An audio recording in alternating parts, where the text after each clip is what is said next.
I want to make a review of a Terrinoth game, but where to start? Rune Age, Descent, Runebound, BattleLore, Descent, Rune Wars. Want everything! Review all the games! Hello. The first one is BattleLore. This game is based on the Commands and Color system by Richard Borg. But this is a fantasy setting, and you have some additional things like magic to use at your disposal. But this map looks kind of boring, right? There is nothing on it, because setup is actually part of the game. So one player will have these to choose from, and they choose one scenario for their half of the map, while the other opponent does the same. And we match it up like this, and we build the map afterwards. Okay, setup is done, we have terrain, but there's still something missing, right? Yeah, units of course. So, normally this is hidden information where you place your units. So instead of having to build up your army on a different room that should not look or put up a screen, they have something else. They have some drafting cards which represent the units.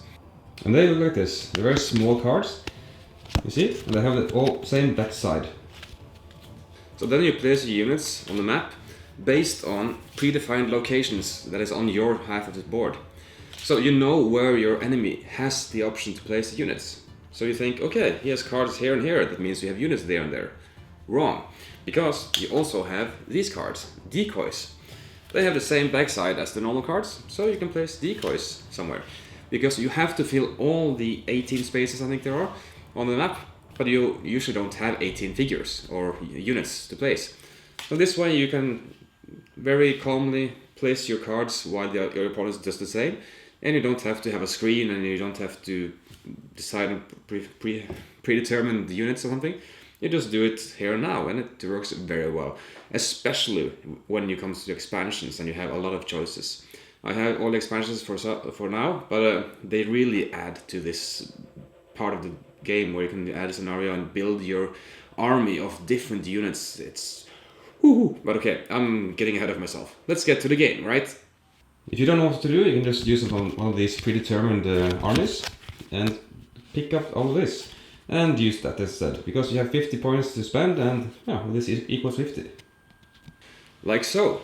So the importance of placing units depends heavily on the scenario chosen, or the scenarios, because each scenario specifies how to make points in the game. So they have these point markers where you put them on predefined locations depending on the scenario. And they also have specific text. Sometimes you have an advantage in a forest, which is normally not the case. And sometimes you want to be in the mountains, sometimes you want to be in a house, two houses. It heavily depends on the location and what scenario or your opponent has chosen. So for instance, I have chosen 3 horses, but he doesn't know that yet. So now we have placed all our units, including the decoys. So what we do now is just flip them over and place the figures there. So first we remove all the decoys. Then we double check by counting the opponent's total score and make sure they haven't made a mistake. If everything looks fine, we just replace the cards with figures.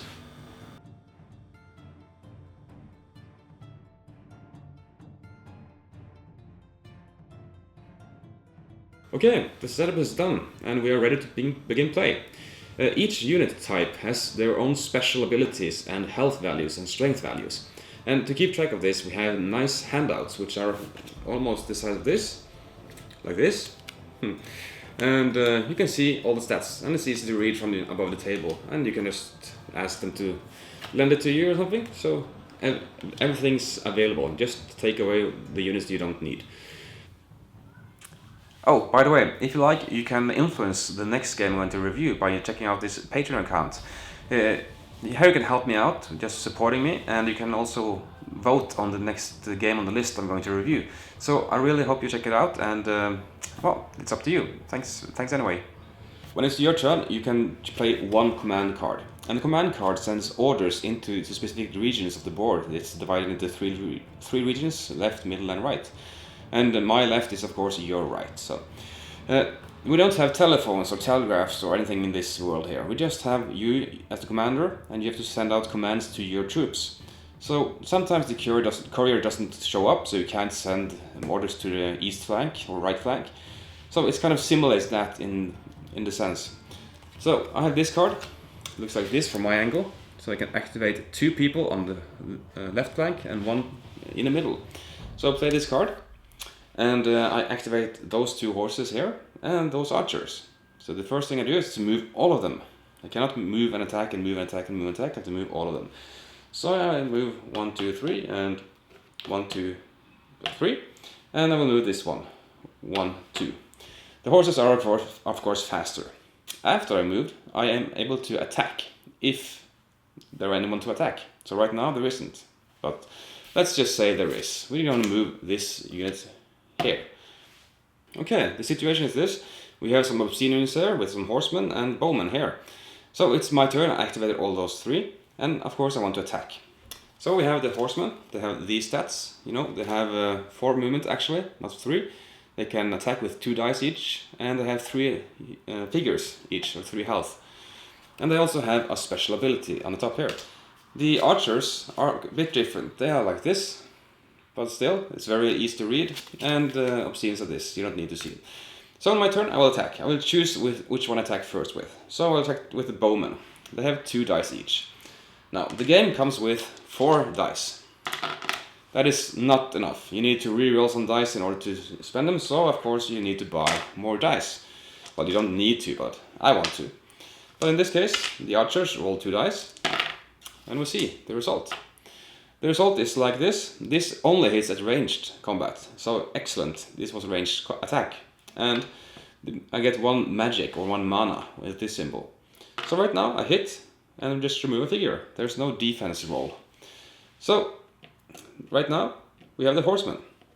The horseman here will attack here, and he will get 1 bonus die because he has a neighbor to another horseman. So he gets 3 dice instead of 2. So roll those. Aha! This only hits as range combat, so it doesn't hit now. And we get 2 mana points. But the problem is now, if the units are still adjacent to the one who attacked, they are able to counterattack with their attack. But in this case, the horses are vigilant. They have a special ability that does not allow counterattacks to happen. So right now they are safe. And this one will attack afterwards. They have the same bonus because the neighbor horses. Aha, this is better. This hits, and this is hit, and this is a retreat. So 2 gone. If there was only 1 hit, there would be 1 gone, and the flag would force them to go directly opposed the opponent, which are making them able to pursue them or to advance. So there's a lot of things happening in combat. So combat is very fun and very simple as well. So I just show a very basic example. Maybe I got something wrong as well, I don't know. But the fun of the game is also these lore cards. They are magic spells you can play. Like this one, Wall of Steel. It costs 2 mana to use, and every card has specific timing to when you can play them. Sometimes you can play a card just after someone plays the command card, or just says, I'm going to activate these units. Oh, stop! I'm going to stop. You wants to play a spell on you. Or before you roll a die, or after you roll a die. They're very, very different, and they really make the fun like a take that game. So sometimes you can attack someone, and the opponent plays a card. Haha! Each damage you deal now, you take instead. Haha! So that kind of fun interaction is also involved. But of course, the stronger the magic, the more mana you need to, or lore you need to spend. And lore isn't easy to come by. You need to kind of get this symbol on the die, or you can choose lore at the end of each turn. The goal of the game is just to get points. After a certain amount of points, there's a winner. And that's it, basically. But there's a lot of ways to get the points, depending on the scenario. And just getting the points can be really, really frustrating at times, and sometimes it's very easy. You know, if you need to go to the mountains and the opponent has no mountains, it's hard to get the points then. Well, the bonus points. There's always one of these available here. But with the expansion, this game just becomes a lot better, because at the setup you have so much variety to choose from, and also the opponent does. But when you actually set up the game and you have chosen your units, and the neutral units as well, you can dragons and giants that are neutral, you draft them at the beginning. it just changes everything. It makes it more fun. Sometimes I just want to try a new combination. I know it's a horrible combination, but I just want to try it and see how it works out. And to my surprise, the opponent does the same, and we have both just awful units combination. And the Terrinoth is kind of fun, and sometimes it's very, very, close to victory. The one combat I had, I was missing 1 victory point to win. But I almost didn't have any units left. I just counted on one of these points because I had units here. My opponent had none here. He only had on this side. But I'm 1 left. And of course he was able to kill me before I was able to grasp victory. It was so close and so tense. Come on, come on. And then you have the final die roll. I'm going to attack you. And ooh, no! Or yeah, depending on who you are. So this game has a lot of tension going on, and a good kind of tension, excitement. So I really recommend this game. It's my best, it's one of my favorite games ever. So, whew. Do I recommend this game? Yeah.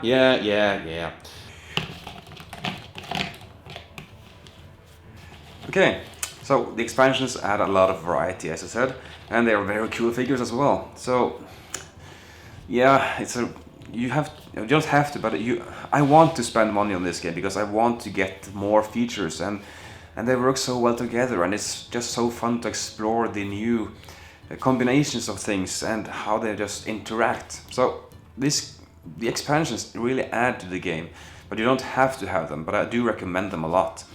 Okay, thank you for watching. I hope I see you again in the next episode of Tarkus Review, and surprise, it's going to be one more Terrinoth game. Which one though? Rune Age, Descent? We'll find out. See ya!